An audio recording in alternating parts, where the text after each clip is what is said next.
전해드린 대로 광명시 지하터널 공사장 붕괴 사고 실종자를 찾기 위한 수색 작업이 계속되고 있습니다. 네, 관련 내용 조기현 변호사, 그다음에 윤기찬 변호사 계속해서 자세한 이야기 나눠보도록 하겠습니다. 안녕하세요. 네, 안녕하세요.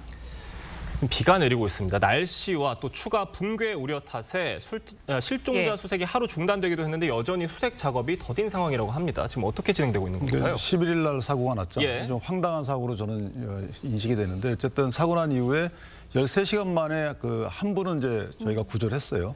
나머지 한 분의 경우에는 이제 어디쯤 있는지가 물론 휴대폰 위치값으로 어느 정도 추정을 하고 예. 있지만 구체적으로 알 수가 없는 상황이죠.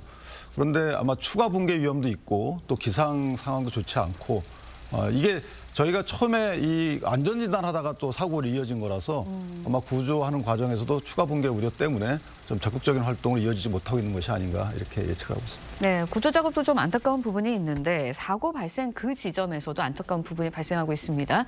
17시간 전부터 붕괴 징후 있었다 얘기가 전해졌고 시공사도 알고 있었는데 그 조치를 제대로 하지 않았던 거 아닌가라는 생각이 들어요. 예, 그러니까 어제 이제 민주당의 문진석 의원이 시공사로부터 받은 시공사가 이제 국토교통부에 제출한 최초 예. 상황 보고서가 있습니다. 그 내용을 보면 사고 발생 17시간 전, 그러니까 10일 오후 9시 50분에 터널 내부 기둥이 파손된 사실을 확인하고 상황 보고서를 작성한 겁니다.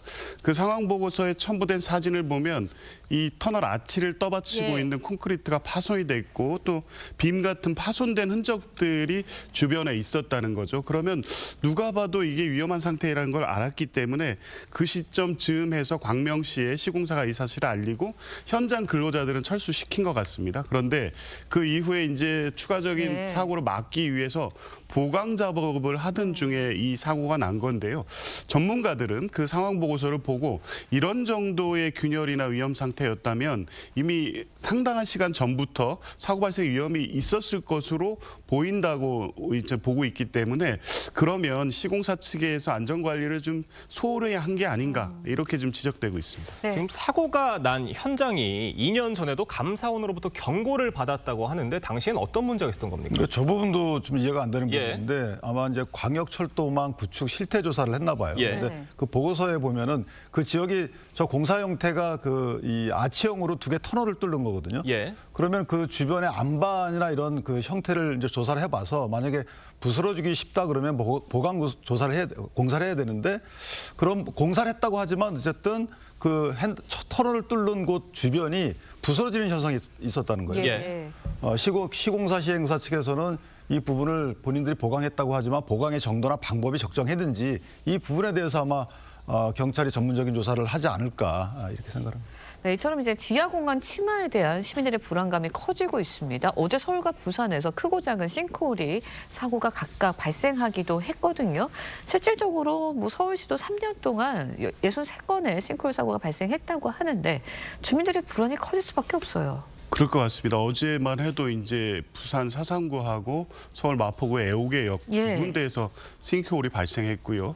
공통점이 있습니다. 그러니까 도시철도공사, 지하에 공사가 이루어지고 있거나 지하철역 인근이라는 공통점이 있고요. 근데 이게 최근에 그냥 드물게 발생하는 게 아니라 계속적으로 발생하고 있고 그러니까요. 특히 뭐 호우가 집중되는 여름 시기에 주로 발생했는데 최근에는 이제 봄에도 이렇게 발생되고 있습니다. 그러니까 지반이 약해지는 시점에 지하에 공사가 있거나 지하에 공간이 있는 주변에서 계속 발생하고 있기 때문에 어느 곳에서 이런 또 싱크홀이 발생할 수 있을지에 대해서 국민들이 불안해할 수밖에 없는 상황입니다. 그래서 전수조사 등 이 지하철 공사 현장 부근은 뭐 당연하고요. 그 계속해서 싱크홀이 발생하고 있는 각 자치구에서는 발생할 수 있는 위험이 늘 있다는 거를 인지하고 그 상황을 대비해야 될 것 같습니다. 네, 지금 최근 3년간 서울 시내에서는 60여 개의 싱크홀이 발생했다 이런 분석도 나오고 있는데 시민들의 발밑이 불안해진 상황입니다. 이렇다 보니까 대책이 필요하다는 목소리 나오고 있는데 어떻습니까? 이게 이제 지하 시설의 노후 때문에 그런 건지 몰라도 예. 말씀 주신 대로 지하철 공사 등 공사 때문에 그런 부분이 하나 있는 것이고요. 그다음에 통상 보면 상하수도 파열로 인한 경우도 많이 있어요. 자, 이런 부분들은 저희가 예측하기 어려운 부분이 없잖아 있고 또는 예측 가능한 부분이 있는데 문제는 이제 지방 구조가 어떻게 변화되는 거에 따라서 싱크홀이 발생하는지 여부입니다. 이렇게 되면 이거는 예측하기 굉장히 어렵거든요.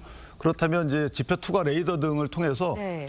위험 지역을 판단해야 되는데 문제는 지난번에도 서울시가 50개를 국토기표에 올렸단 말이죠. 예. 근데 그렇게 올리게 된 50개 명단을 추출하게 된 그 경위에 대해서 조금 국토부가 들여다봐야 된다. 예를 들면 지자체로부터 받아서 마냥 할 것이 아니고 실제 국토부가 나서가지고 지표 투과 레이더를 통해서 그 해당 지역들 다 조사를 해서 이 부분에 대한 위험도 여부를 판단을 하는 절차가 있어야 되지 않겠는가 이런 생각을 합니다. 네, 구조 작업 계속해서 진행 중인데 저희가 추가되는 소식 있으면 더 들어온 대로 전해드리도록 하겠습니다. 다음 이야기도 들어보도록 하겠습니다.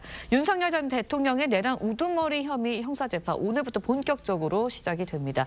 윤 전 대통령은 일단 오늘 재판에는 비공개로 출석을 할 예정인데 어떤 점들 주요 쟁점으로 다뤄지게 되는 건가요? 뭐 일단 내란죄 우두머리 혐의 아니겠습니까? 관련해서는 뭐 형법 87조에 정해져 있고 핵심은 이제 국헌문란 목적 그리고 폭동의 예. 성립 여부입니다. 이 부분에 대해서는 5.18 이 내란 사건에서 그 대법원 판례가 정리된 어떤 법리가 있긴 합니다만 이 부분을 집중적으로 다투겠죠. 근데 오늘 특히 첫 공판에 출석하는 조성현 이 수방사 1경비단장이 같은 경우에 이진우 수방사령관으로부터 지시를 받아서 국회 본관에 출입해서 의원들을 끌어내라라는 진술을 헌법재판소에 출석해서 증언한 바 있습니다. 이 내용이 사실은 국회의 계엄 해제권을 무력화시키는 내용으로 헌법재판소가 인정해서 탄핵으로 이어졌는데요. 이 부분 내란죄에서 대단히 중요합니다. 그래서 네. 오늘 첫 출석하는 조성현 1경비단장의 증언을 어떻게 효과적으로 반박할지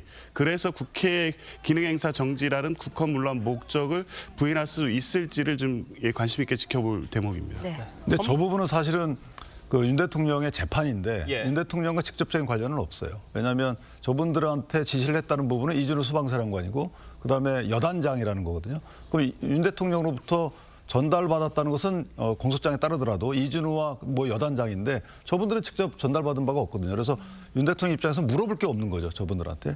그런 증인 신문이다. 이렇게 생각합니다. 그러니까 앞으로 사실 그 공판 진행 상황을 저희가 지켜는 봐야겠습니다만 헌재 선고 결과를 보면은 일부 사실로 인정한 부분들이 있었는데 그런 헌재가 인정한 그 내용과 또 지금 이번 내란 재판 형사 재판에서 다르게 인정될 수 있는 부분들도 있다고 보시나요?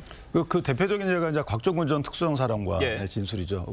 국회들 끌어내라고 했다. 그 부분 관련돼서 증인신문을 하는 건데 예. 저게 이제 빌드업을 해가는 거죠. 검찰 입장에서는. 그런데 어쨌든 헌재에서는 그 증거 예. 조사 방법이 달랐기 때문에 거의 그 부분이 저기에 그대로 증거로 제출되고 쓰일 그 확률은 적다. 저기서 이제 새로이 관련자들의 진술을 다 듣고 나서 예. 증거로 인정받고 나서 판단한 문제이기 때문에 한참 시간이 걸릴 가능성은 있어요. 네, 알겠습니다. 오늘 두 분 말씀 여기까지 듣도록 하겠습니다. 감사합니다. 고맙습니다.